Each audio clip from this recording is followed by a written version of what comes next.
Cámara despacha al Senado ley miscelánea de educación. Comisión aprobó informe de mayoría sobre investigación al caso Más Vida. Diputados critican reasignación de recursos en partida de educación.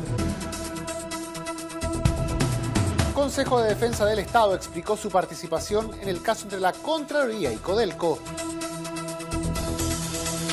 Notarios plantearon cuestionamientos a decreto que crea 100 nuevos cargos.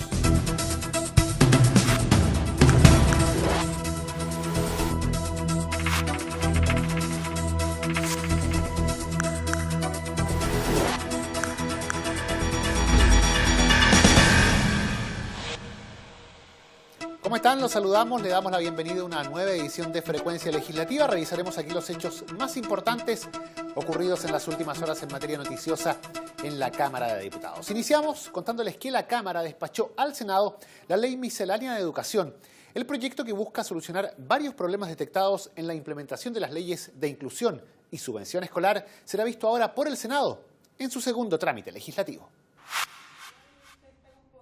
La Ley de Inclusión Escolar entró en vigencia el 1 de marzo de 2016. En este tiempo, cerca de 300.000 estudiantes se han beneficiado con la gratuidad escolar. Pero esta primera etapa de implementación permitió también identificar aspectos de la ley que pueden ser perfeccionados. Para ello, el Ejecutivo envió este proyecto que, entre otras materias, permite adecuar la regulación de arriendos debido a que la norma genérica de valoración no siempre se ajusta a la realidad de los inmuebles con arriendos previos a la ley de inclusión. La diputada DC, Yasna Proboste, explica que lo que se busca es permitir que más alumnos y sus familias continúen beneficiándose con el nuevo sistema escolar. Porque lo que nosotros queremos es que las familias tengan la certeza en que van a poder continuar en un proyecto educativo que ellos han elegido y que además esto lo hagan en condiciones económicas iguales a las que ellos ya estaban desarrollándose. Otro punto del proyecto, según explicó la diputada Proboste, es que establece medidas para el pago de las subvenciones a pesar de que una determinada ciudad o región puedan estar atravesando situaciones de catástrofe.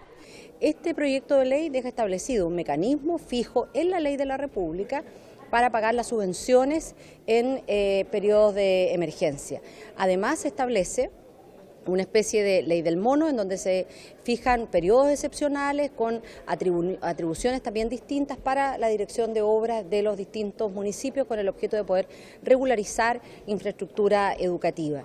Asimismo, y para continuar con el proceso de implementación de la ley de inclusión, se propone facultar a los sostenedores que no se adecuen al requisito de transferir tal calidad a una entidad sin fines de lucro dentro del plazo definido por la legislación, a hacerlo con posterioridad, suspendiendo el derecho a recibir la subvención a partir del 1 de enero de 2018 y hasta que se materialice la transferencia de la calidad de sostenedor. Por último, el texto enviado al Senado corrige un error de referencia en la ley de presupuestos vigente para habilitar el pago de la beca de excelencia académica durante el año en curso. Y en comisión investigadora se aprobó el informe de mayoría sobre el denominado caso Más Vida. En votación dividida se impuso el texto planteado por la nueva mayoría por sobre el de la oposición. En el primer punto se resta de responsabilidades a los organismos del Estado intervinientes en el caso, mientras que en el segundo se acusaba negligencia inexcusable y notable abandono de deberes por parte de la Superintendencia de Salud. Todos los detalles los vemos en la nota. Por 7 votos a favor y 6 en contra, fue aprobado el informe de conclusiones de la Comisión Investigadora de la Cámara de Diputados encargada de evaluar las acciones de fiscalización de organismos del Estado por la situación que afectó al ISAPRE Más Vida. El grupo parlamentario tuvo a la vista 2 propuestas de conclusiones, una planteada por la presidenta de la instancia, diputada Jenny Álvarez, y complementada con observaciones del diputado Vallespín, y otra presentada por los diputados Carla Rubilar, Leopoldo Pérez y René Manuel García. Al momento de la votación, el texto de la nueva mayoría logró imponerse, en tanto que el documento planteado por la oposición fue rechazado por 6 votos a favor y 7 en contra. El diputado René Manuel García lamentó el hecho y criticó la postura del oficialismo. A nosotros nos interesaba que se aclarara la verdad, qué es lo que había pasado con los trabajadores, por las plata, cómo se habían ocupado, qué responsabilidades tenía la gente que se había hecho cargo de Más Vida, pero al final aquí primó lo que siempre, o sea, ellos defendían la parte política y nosotros defendimos a los trabajadores y los intereses de todos los chilenos. Entonces, de verdad, de antemano ya se sabía la votación.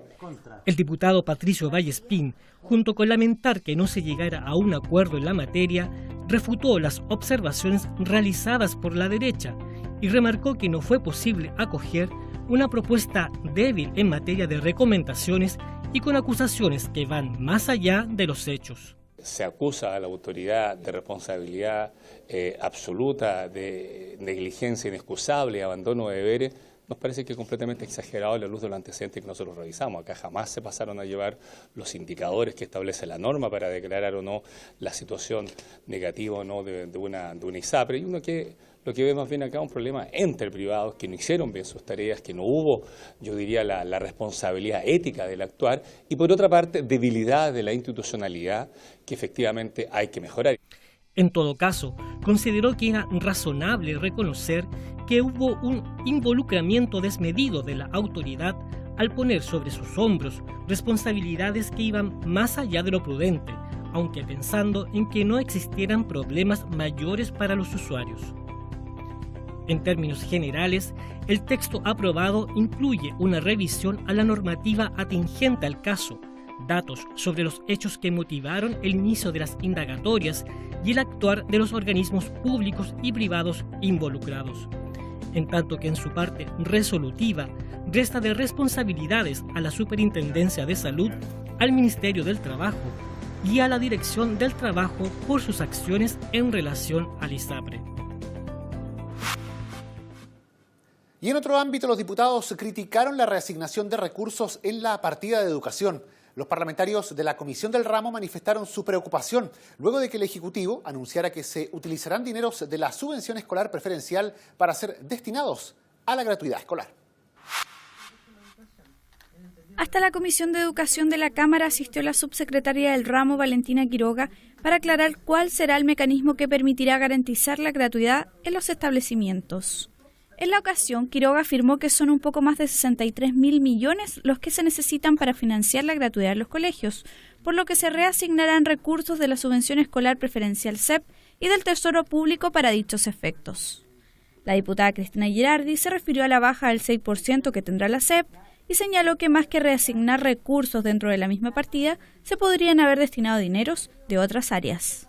Yo creo que aquí hay una visión sumamente parcelada, ¿no?, de las cosas. No hay una visión global de lo que requiere el país, ¿no?, y nosotros creemos que perfectamente estos suplementos a la partida de gratuidad podría haberse hecho con presupuestos de otras áreas, por ejemplo defensa, o aumentar, por ejemplo, el presupuesto de CONICYT, que va a ser otra pelea en el presupuesto. Nosotros vamos a votar en contra del presupuesto de educación en lo que refiere a CONICYT, si es que esa partida no se aumenta, y esos recursos también van a tener que venir de alguna parte, ¿no? Y nosotros creemos que hay que mirar no el presupuesto que requiere hoy día prioridad, como son educación y salud. El diputado Giorgio Jackson afirmó que si bien el Ejecutivo explica cuál es el movimiento y las razones que están detrás de dicha reasignación, hay una discusión política que se está evitando. Desde mi punto de vista, no se deberían redestinar recursos desde misma educación, en este caso pudiendo haber una holgura, pudiendo haber posibilidades que hayan en materia de educación, por ejemplo, en la partida en la línea de subvención escolar preferencial, perfectamente podrían haber holguras mayores o quizás gastos innecesarios en otras partidas, principalmente el Ministerio de Defensa, donde sabemos que hay un gasto en armamento que es gigantesco. Y eso es uno de los temas que yo considero importante ver a la hora de readecuar recursos que están en la ley de presupuesto para cumplir con las expectativas de los avances en materia de derechos como se debería tener al menos en educación. Hay un problema de fondo que tiene que ver con el financiamiento, cómo se financia, no solamente cuánta plata se da, sino cómo se financia este modelo de voucher. Por su parte, la subsecretaria de Educación llamó a la tranquilidad y reiteró que en ningún caso se pondrán en riesgo los recursos que ya fueron destinados por ley para educación. Y el Consejo de Defensa del Estado explicó su participación en el caso generado entre la Contraloría y Codelco. El organismo, en respuesta a las declaraciones vertidas por abogados de la minera, defendió la autonomía de sus planteamientos en orden a ratificar que existen normas básicas de la administración del Estado que le son aplicables a todo el aparataje público, incluyendo a las empresas estatales. Con expectación fue recibida en la comisión investigadora de Codelco la presidenta del Consejo de Defensa del Estado, María Eugenia Manot, luego que la institución que dirige entrara a representar la defensa de la Contraloría General de la República en el caso interpuesto por la cuprífera demandando la no aplicabilidad de normas generales de la Administración del Estado. La intervención de Manot se desarrolla luego que los abogados de Codelco buscaran bajar el perfil a la entrada del Consejo y a la presentación que éste hiciera ante tribunales, donde se planteó que la minera violó reglas básicas de probidad. Sobre el punto, la abogada fue clara en señalar que el Consejo elaboró su defensa de acuerdo a sus propios criterios y bajo el convencimiento que la Contraloría tiene razón en sus planteamientos de carácter legal. Estimamos que hay ciertas normas de la ley de compras públicas que son básicas y que deben aplicarse también a Codelco. La ley no prohíbe las contrataciones. Lo que ocurre es que exige que se fundamenten adecuadamente y se informen a la Contraloría y a la Cámara de Diputados. María Eugenia Manot sostuvo que, frente a casos similares en donde empresas como Ferrocarriles del Estado y Banco Estado pidieron que se interpretara la ley para establecer si determinadas limitaciones le eran aplicables o no, los fallos resultaron favorables a la defensa establecida por el Consejo.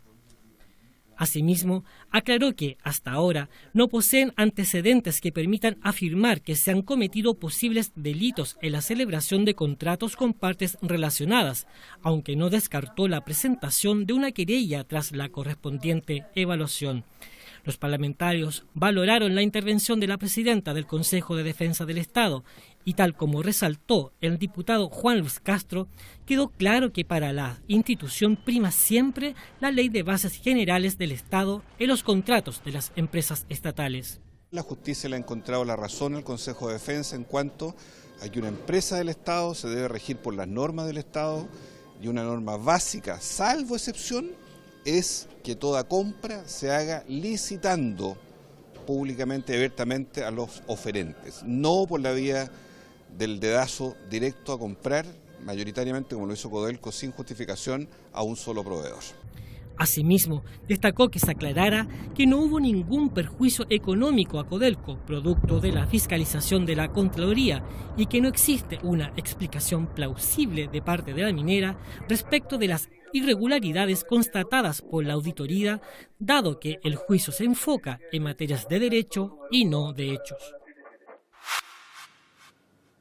Y la Asociación de Notarios, Archiveros y Conservadores de Chile planteó reparos al decreto del gobierno que crea más de 100 cargos de nuevos notarios en el país. Ante la comisión investigadora de la Cámara, el presidente de la entidad, Alfredo Martín, afirmó que los nuevos cargos no se sostienen desde una perspectiva económica, ya que no habría mercado para el rubro.